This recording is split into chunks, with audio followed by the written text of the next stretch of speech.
Hello, everybody. Welcome to the Pop Kids podcast. It is December the 16th, and we're going to be talking about the REM album Life's Rich Pageant today. And I'm joined by my lovely co host Emma, and I'm Andrew, and we hope to have a Mm. fun time with you discussing the album today. Do you know what I noticed about REM songs and like album titles that are kind of funny? They don't really like using like apostrophes, or sometimes like their grammar's a little weird. Mm. Like they have a song called like "Feeling Gravity's Pull," like without like an apostrophe between the Y and the S in gravities, Mm. or I'm trying to think of some more. Like this album is like called like Life's Rich Pageant, but I think if you're using the proper pronunciation, it'd be like an apostrophe after like the E and the S, in Mm. the first word in I never life. noticed that. Yeah, it's kind of funny. Anyway, so since we were doing it in, I think I've done it in the last two episodes. So I like to give like a short little rundown on the band, just so anyone that like is just tuning in to kind of learn about it, or just because they're interested in the album or the band, then they can kind of get like an idea where we're coming from. So I'll just run that Mm. down really quick. So REM are a rock band from Athens, Georgia, in the South, and they sprung up around the same time as other bands in the city, like Pylon, Love Tractor, and probably most famously, other than REM, is the B-52s. And they formed in 1980 by Bill Berry, Peter Buck, who's on guitar, Mike Mills, who's on bass, and then Michael Stipe, who's on vocals. And I believe they're all university students at the University of Georgia. So Mm. then in 1981, they started to tour a little bit around the state and just kind of like in the South a little bit. And they had their first success with Radio Free Europe in 81. And then they started getting some talk show appearances in about 82 and 83, like on David Letterman and the Nickelodeon show Livewire in 1983.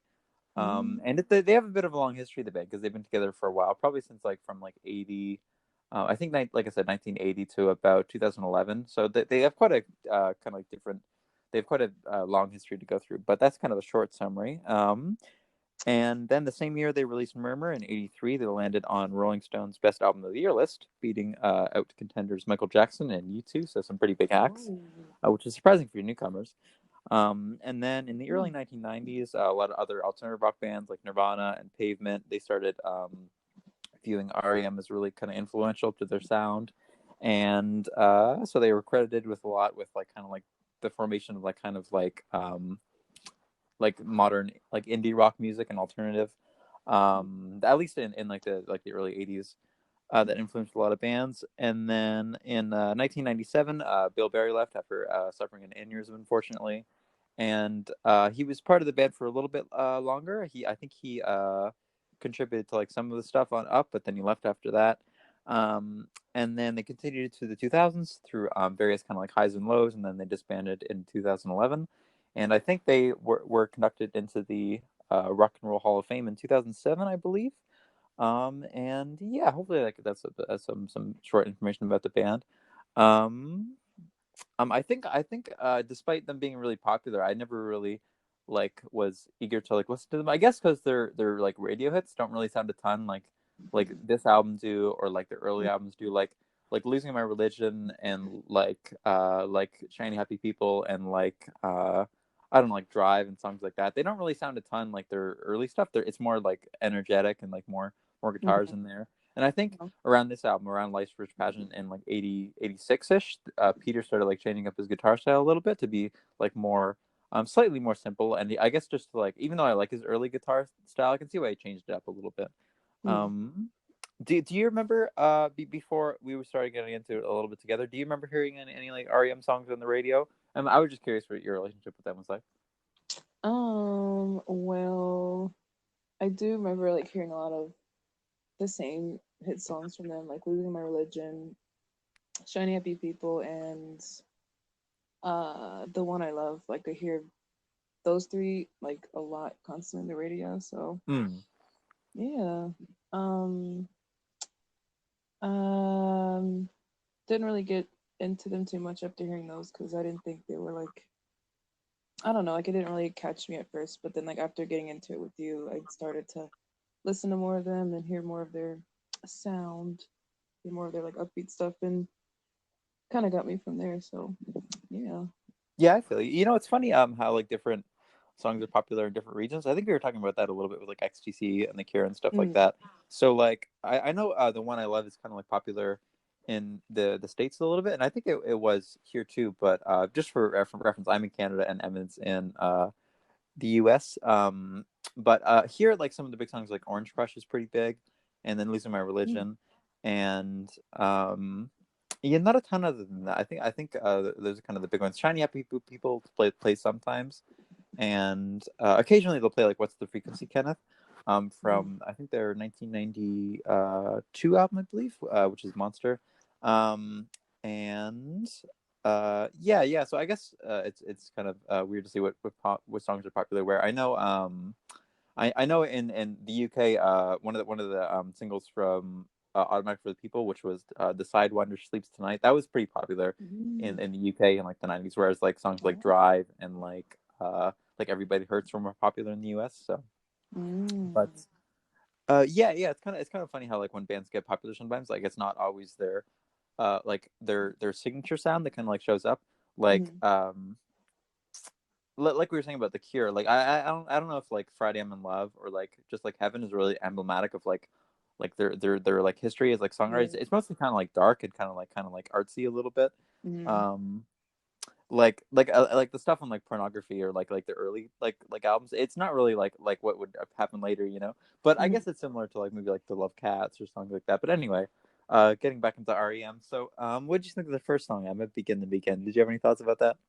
To begin, well, I'd say, um, it's got like an intense, sort of stronger sound compared to the other songs in the album. Like a lot Hmm. of louder and rougher guitar, but not like really in a bad way. Like I think it like mixes well with the steady drumming going on. So I'd say it's like a pretty memorable song in particular. Yeah. Um, yeah, it'd be like a I core think it's pretty song. appropriately titled too, with calling it "Begin to Begin" as an Yeah. album.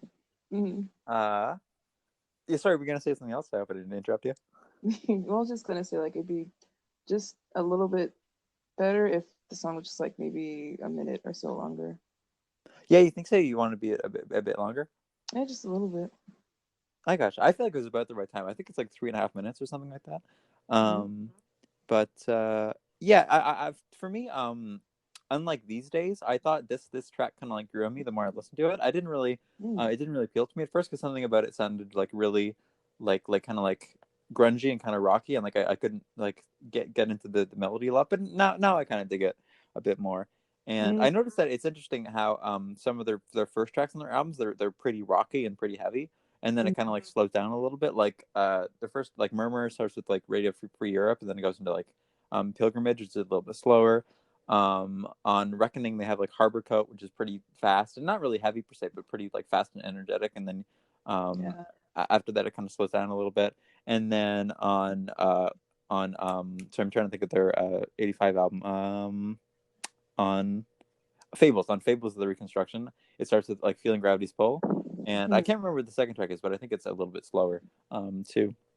But mm-hmm. yeah, like sonically, like musically, this song makes me think of like Finest Work Song a little bit from Document. Because they kind of have like similar sounds. I don't know. Have you heard that song before? I don't think so.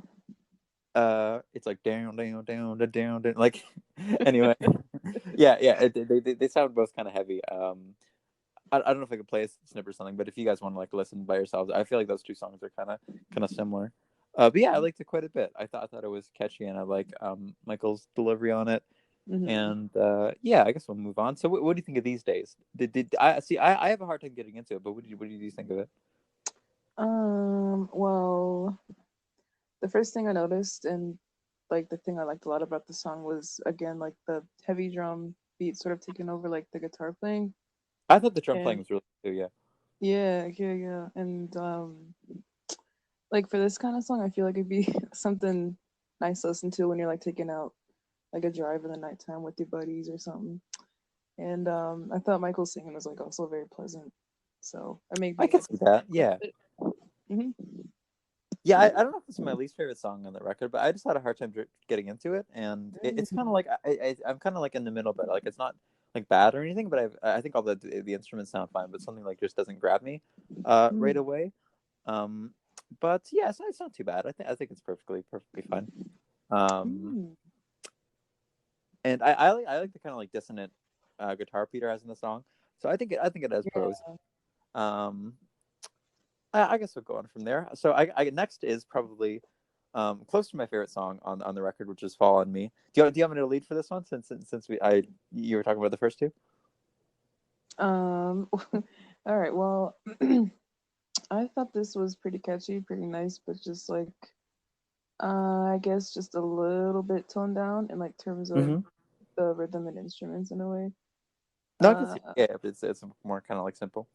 yeah. I just kind of feel like the song could maybe use a little bit more guitar, maybe like a little bit louder with it, I guess. Yeah, you But like that? Yeah. yeah, I mean, but like a good thing, I guess, about this song is like the lyrics because they're sort of poetic. But I mean, like a lot of R.E.M songs are like that anyway. But this one, I guess, sticks out just a little bit with that. I don't think it's really a bad song at all, just not as like energetic as I usually like it, you know? I gotcha. Hmm. Yeah, I was thinking. I like Peter's like arpeggiated kind of guitar a lot. I think it's really like it's kind of a nice break from like the first two songs that are more just kind of like chords and stuff like that. Whereas like the song's more like slowly played guitar. Mm, Um, and I like Michael's vocal delivery on it. I feel like he's really passionate and really kind of like intense, which I like. mm, Um, and then lyrically, I've seen a few people like discuss kind of interesting things about the song. Some people say it's about like environmentalism, and I can see that quite a bit. Like mm, there's kind of like sections in the song where he's talking about like buy the sky and sell the sky and bleed the sky, and some people were saying that's kind of like how businesses and corporations kind of like buy different parts of the environment depending on like what jurisdiction they have, and they kind mm, of pollute it and they use it to their advantage. So I can kind of see that like in the lyrics a little bit. I don't know if that was what Michael was going for, but I could kind of interpret it that mm. way, and I just Yeah. thought that was interesting. Mm, This is probably maybe their most like political album so far, I would say, with like the Flowers of Guatemala and like Cuyahoga and like other kind of like songs relating to like more real world topics. um yeah, but musically, I think the song is really nice. I think it's um, very. You can kind of get into it. yeah. Is that all you want to say about it? Are we good to move on? I think I'm good. Okay. So what do you think of Cuyahoga? Do you like that song? I think it's pretty nice, pretty laid back. I don't think it's too fast or too slow. It's got like a nice balance of rhythm. Mm-hmm. Um, yeah, I mean, I didn't know like when you just said like the whole album is like political, like I didn't really notice that, but I guess the way the lyrics are maybe can get that out of that in a way. Yeah, I did some research on the song, so I'll see if I can get into it in a minute. But yeah, feel free to keep going with what you think. Um, I mean, since I didn't really guess that it would be like a political album, I just kind of guessed like from the lyrics in the song that he's probably like talking about maybe a setting or something that had like a lot of memories and different experiences for him, for Michael. And that's not a bad guess.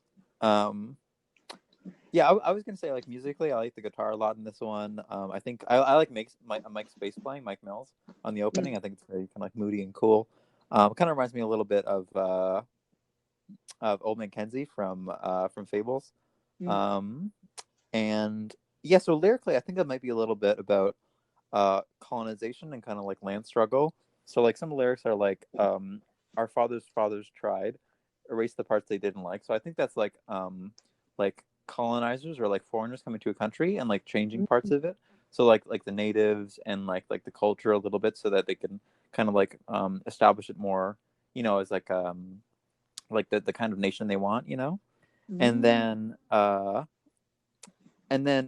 some lyrics like let's try to fill it, bank the quarry river swim, we knee skinned at you and me, we knee skinned that river red, which when I was researching a little bit, I thought that that it might be alluding to like the Indian Wars that happened in like the 1800s. So where when I was looking into it, like a lot of like U.S. cavalrymen after like battles and stuff, they would like dump like Indian bodies into like the Cuyahoga River to kind of Oh. get rid of them. So because it's the same river too, I can kind of see that feeding into the lyrics a little bit. And also I thought it was interesting, kind of as like an environmental theme, that the Cuyahoga River is kind of like one of the most polluted rivers in the U.S. for a while, and it literally like caught on fire because of like all the Whoa. pollution in it. And so I think like um by like Niskin that river red, they could like Michael could mean both like blood or like literal kind of like fire in the Cuyahoga River. So I thought that was Mm. fascinating. Oh, I didn't notice that at Yeah, all. let's read into it, I think. Hmm. And yeah, next we got Hyena. What do you think of Hyena? I think it's pretty fun, pretty fast paced. Yeah, this one I could probably see like on something like Murmur Reckoning. Has like this, Mm-hmm. No, yeah, it kind of fits in there with a little bit like the very chimey guitar and everything. yeah, it has like that same kind of, I guess maybe high tone sound with like Michael's like passionate, louder vocals. But yeah, I Yeah, like I it. feel I like you. it a lot. I think it's very catchy and appealing with all the instruments and stuff. Good to hear. Good to hear. But we agree on that one. And sorry if we don't have a ton to say about every song. I guess we sometimes since we want to go through everyone, we'll just like say like what we have off the top of our heads. Yeah, Um, yeah. and we're not music critics or anything. I think I said that in the last episode, so we just try and like say what's on top of our head. Anyway, underneath the bunker is next, which I just love like the goofy kind of tone of it and like the loungy kind of like jazzy guitar that like Mm. Peter has. It reminds me of some of the like kind of like early kind of like improvisational songs. I think it's pretty cool, pretty good. What do you think of Underneath the Bunker? Um, I was kind I of mean, like, got that fun radio voice too, like halfway through. yeah. I thought like the guitar pattern in the beginning like reminded me a lot of something like you hear in a spy movie or something. Mm-hmm. Like the way it That's sounds. true. Yeah, I can see Yeah. that. I mean, it's pretty interesting though. It's like even though it's a short song, like the more you listen to it, the more like it seems there's like something new added throughout the whole track, if that makes any sense. Yeah. Um, yeah, but like when I was listening to it and just getting into it, and it like cuts off on like a minute or something, I was like, whoa, that's it. Like, You wanted some more? well, I mean, I was like, a little intrigued, and then when it cuts off at like a Yeah, I think they didn't want it to like last too long because they thought maybe it would be annoying to some people, but I can see. yeah. I think a common theme with Emma is she likes like songs to like last a little while. Like she gets kind of disappointed if it's a little too short. I'm Which I can disappointed. see. I guess it's nice to get in the mood of a song, and it's kind of disappointing when they're a little short.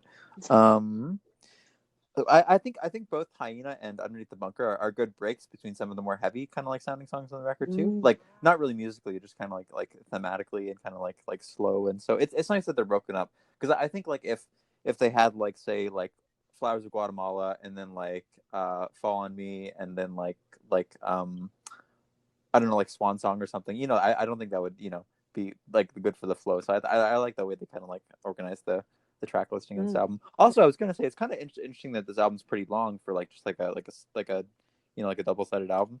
I think it's 12 songs, which is a little bit long. I think I'm not sure what the entire length of the album is, but pretty long. Which so it's a bit of a kind of like a long listen sometimes, mm-hmm, but I think it's worth it overall.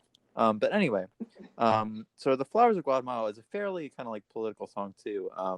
Musically, I think it's really nice. I like the kind of like this slow kind of like guitar riff that Peter has, and I think Michael does a good job of like delivering like both like energetic and like kind of like aggressive lyrics, but also kind of like somber and kind of like slow, like vocals too.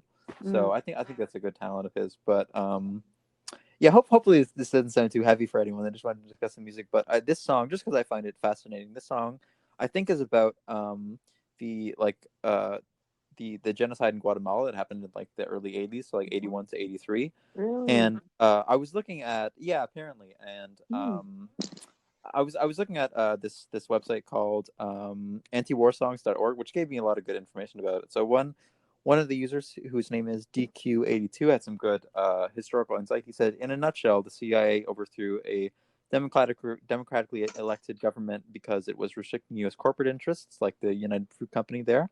That happened in the 1950s under Eisenhower. Since then, the CIA has supported and planned a succession of military dictators in power in Guatemala, that is.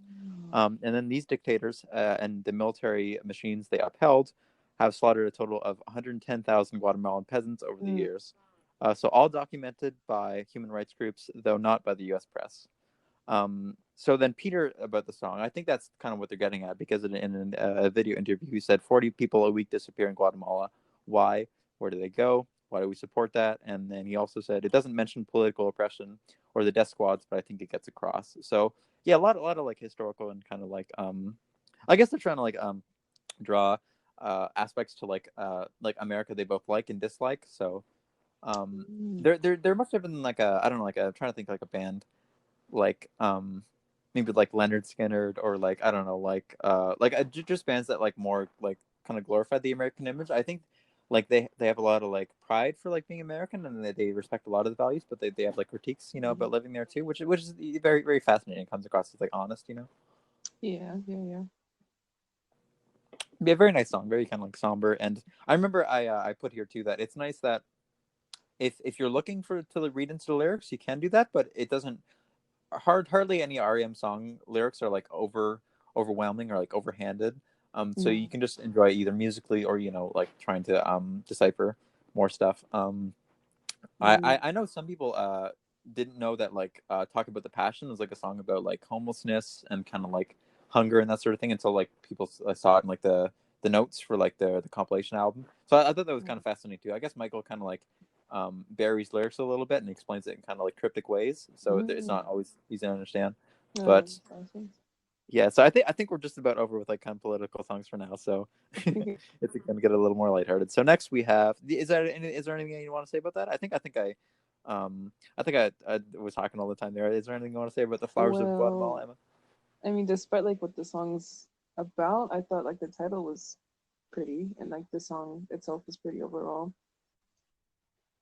Yeah, Yeah, I think so too. Yeah. it's a pretty slow song for me, but I guess I think the chimes is that what it is like in the song. Uh, yeah, it makes I it think like you're right. sound have like a more elegant sort of sound in it. Also like mixed in with Michael's like sort of softer vocals makes it sort of pleasant to listen to. Yeah. For sure. Yeah. Um, I was gonna say something else, but I forget now. What was it? uh, Oh, that's right. It'll probably come to me. But yeah, good song. Mm. I like it. I like it quite a bit. Next we have, I believe, which I think it shares a lot of like DNA with Hyena. I like the fast pace of it. I think the guitar's really catchy. I like the little banjo in the beginning that I think either Mike or Peter plays. It's very. I think it shows Mm. like a lot of the southern influence. What do you think? What do you think? I believe Emma. Well, the banjo in the beginning made me think it's like gonna be some sort of like serious country type of song, but then like I was really like Mm, like maybe like yeah, Rocco or but I something. mean, just a few seconds after, like I was sort of like surprised when they like immediately switched it up with the really fast rhythm combination of like guitar and catchy drums. I'd say it's like quite a Mm-hmm. fun song to listen to. The harmonica that also like comes in around the like midway through the song for a little bit was also pretty a nice touch, I'd say. It's not like something you usually hear in their songs, I don't think. Yeah. Yeah. Um. Uh, oh yeah, I remember what I was gonna say. I was thinking. I think that's like some piano in like the mix too. It sounds like a little bit. Um, I might be wrong, but yeah, I thought that added Mm, yeah, yeah. a nice touch to the song too. Um, oh yeah, yeah. I also have written here in my notes that Michael does this really like kind of like long like elongated vocal that I think really complements a lot of the songs well. Like I think the an easy example of it is like in South Central Rain or Mm. so Central Rain where he's like I'm sorry do, do, do, do, do, I'm sorry like he's really good Mm. at like lingering out his vocals rather than just like I don't know like saying like happy birthday to like he's kind of like instead of like it's he's like happy birthday. Sorry, it's a weird example, but like just kind of just he just I think that makes him unique, Yeah, and I yeah, like I that see about what him you mean. when he sings. Kind of like a little bit of like kind of like I don't know if yodeling is the right word, but kind of like just like a very like I don't know, like a southern kind of like sound Yeah, to his yeah, like it's voice. true. Uh, Next we got "What If We Give It Away," which I really like a lot too. I Mm. think it's very very good. I like the I think the like the drum beat and the simple guitar go really nice I together. thought it was like a pretty alright song for me. Yeah, yeah, you didn't think it Um, that much. mm, I it was okay. I mean, maybe like after a few more listens, I'll probably attach to it a little bit more. I guess it might be because like the heavy guitar in it and not like too much drum going on kind of didn't really Mm. strike me as much, I guess. But I don't know, maybe like after a few more listens, I'll probably have like a different opinion about it. It'll grow on you Maybe. a little bit, maybe, or maybe it won't, and maybe you'll just like it less every time. Uh, I was gonna say I can see what you mean a little bit because the melody is kind of Yeah. like the same throughout a little bit. So if you don't like it when it starts, you're probably not gonna Mm. like it when it ends either. But yeah, that's funny because I feel like I like this song a little bit maybe more than Hyena and maybe more than I What? believe. So yeah, so I guess just like different tastes Mm. for different folks. But yeah, next we have Swan Song. So I thought it was Swan Song. It's Swan Swan H. Um, but yeah, I like the song quite a bit. I think the acoustic instruments are really do a really good job of it.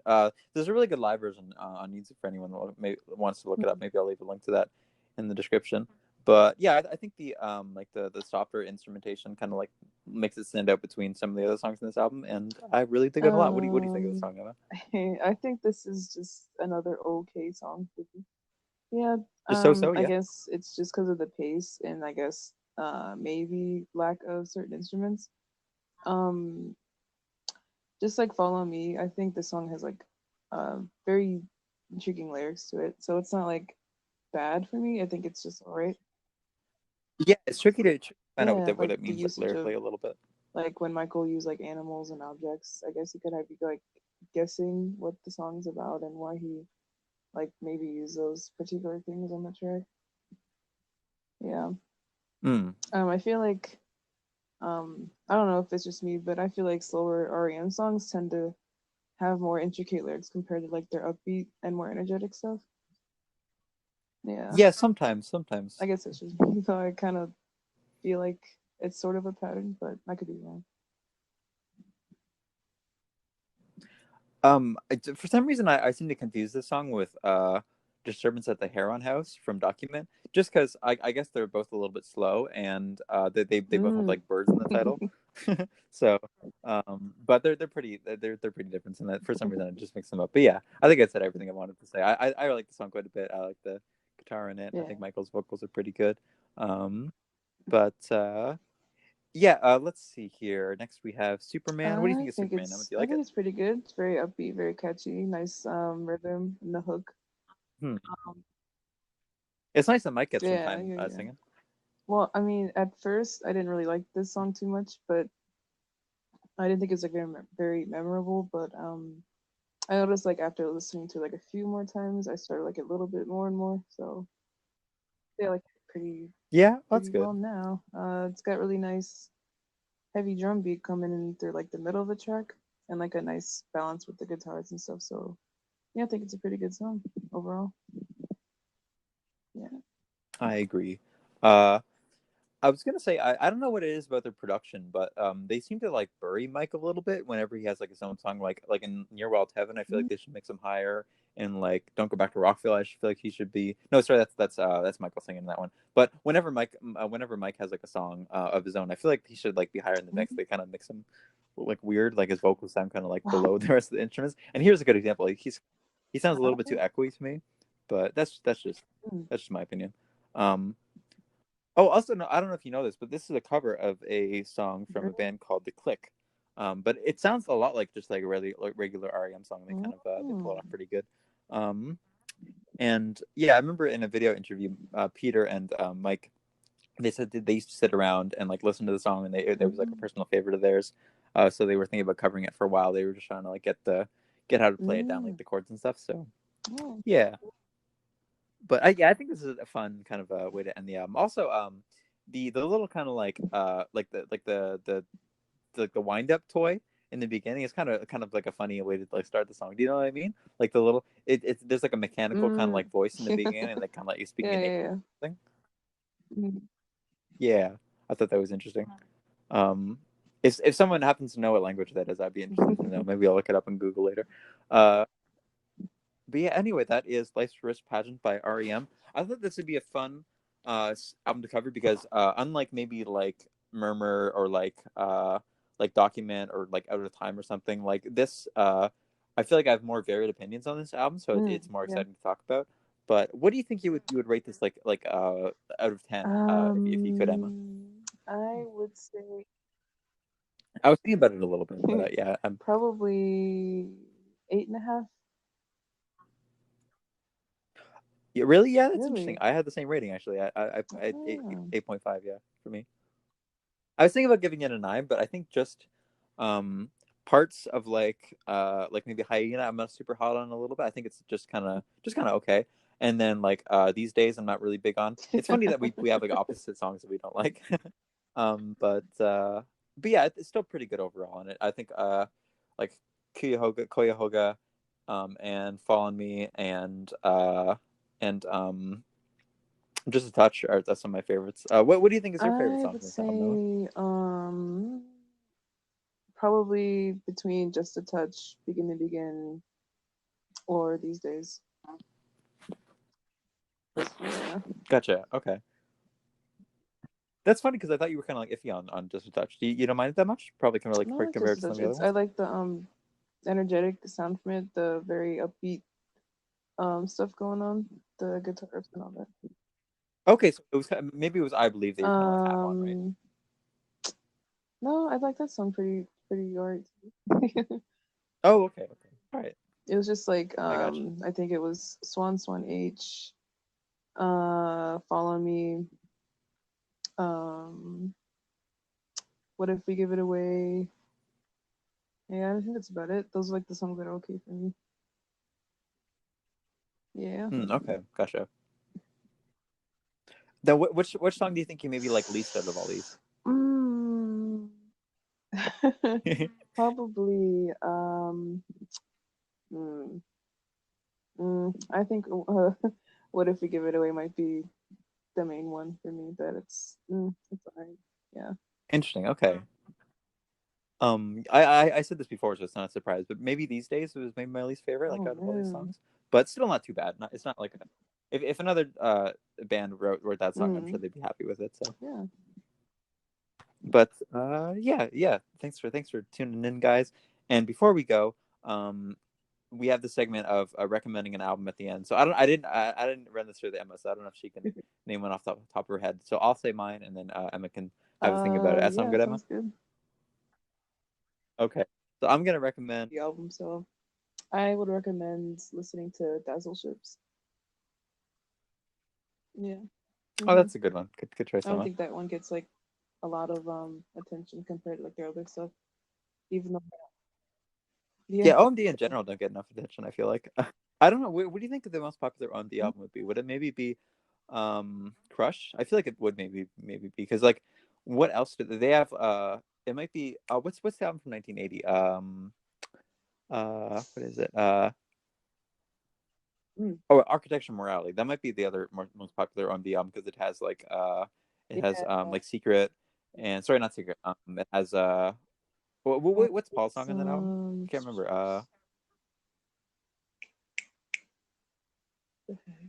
Um It's like do do do do do do do do do do do do do do uh, do da, da, like that. I'm trying to think what it is.